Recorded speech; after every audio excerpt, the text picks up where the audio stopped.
নমস্কার, আমি ডক্টর তমামি চৌধুরী। আমি একজন গাইনোকোলজিস্ট, স্টার হসপিটাল শিলিগুড়িতে আছি। আজকে আমি একটা এন্ডোস্কোপি প্রসিডিওর সম্পর্কে বলবো। গাইনোকোলজিক্যাল এন্ডোস্কোপি, সেটা হচ্ছে হিস্টেরোস্কোপি। হিস্টেরোস্কোপি আমরা কখন করি আর এটা কিভাবে করা হয় আর এটা কতটা অ্যাডভান্টেজ আছে এটার, সেইগুলো আমরা আজকে আলোচনা করব। ফার্স্টে হচ্ছে হিস্টেরোস্কোপি একটা মিনিয়েচার এন্ডোস্কোপ, যেটা ভেজাইনালি আমরা ইউট্রাসের মধ্যে পাঠিয়ে দিই। দিয়ে তার আগে যে ক্যামেরা থাকে সেটা দিয়ে আমরা ইউটেরাইন ভালভ, ড্রাইং ক্যাভিটি ভেতরটা দেখতে পাই, ভেতরে কিছু অ্যাবনর্মালিটি আছে কিনা। যেমন অনেক সময় পলিপ থাকতে পারে, বা সাবমিউকাস ফাইব্রয়েড থাকতে পারে, বা এন্ডোমেট্রিয়াম অনেকটা থিকান্ড হয়ে গেছে, যার জন্য হেভি মেনস্ট্রুয়াল ব্লিডিং হচ্ছে।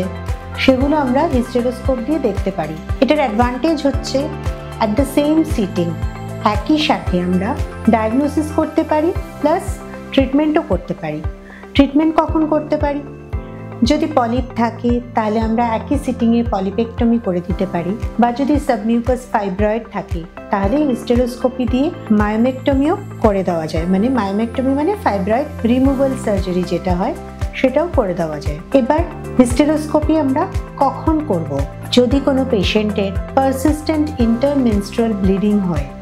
ইন্টারমেনস্ট্রুয়াল ব্লিডিং মানে পিরিয়ড তো মাসে মাসে আসে, তাছাড়াও মাঝখানে পিরিয়ডের মাঝে 10 দিন 15 দিন পর পর ব্লিডিং হয়ে যাচ্ছে, দ্যাট ইজ পারসিস্টেন্ট, প্রত্যেক মাসেই সেটা হচ্ছে। তাহলে আমাদের হিস্টেরোস্কোপি করে দেখতে হবে ভিতরে কিছু প্রবলেম আছে কিনা।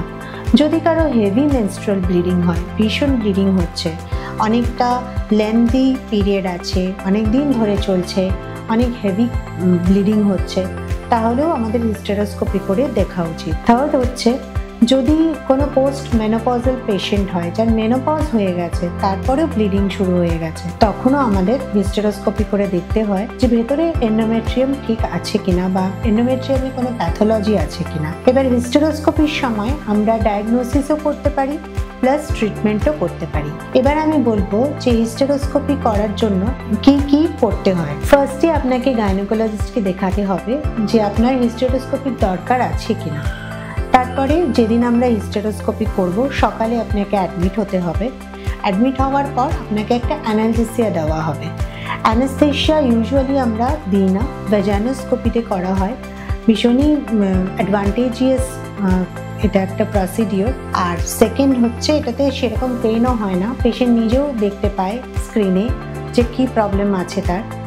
আর যদি তার সার্জারি লাগে, যেমন মায়োমেক্টমি যদি লাগে, তাহলে আমাদের একটু অ্যানেস্থেশিয়ার দরকার হয়। প্রসিডিওরটা হয়ে যাওয়ার পর সেম ডে ডিসচার্জ হয়ে যায় মোস্ট পেশেন্টের। ভীষণই সুবিধে আছে এই প্রসিডিওরে, খুবই তাড়াতাড়ি হয়ে যায় এবং অনেক কঠিন অপারেশন এটা দিয়ে সম্ভব হয়।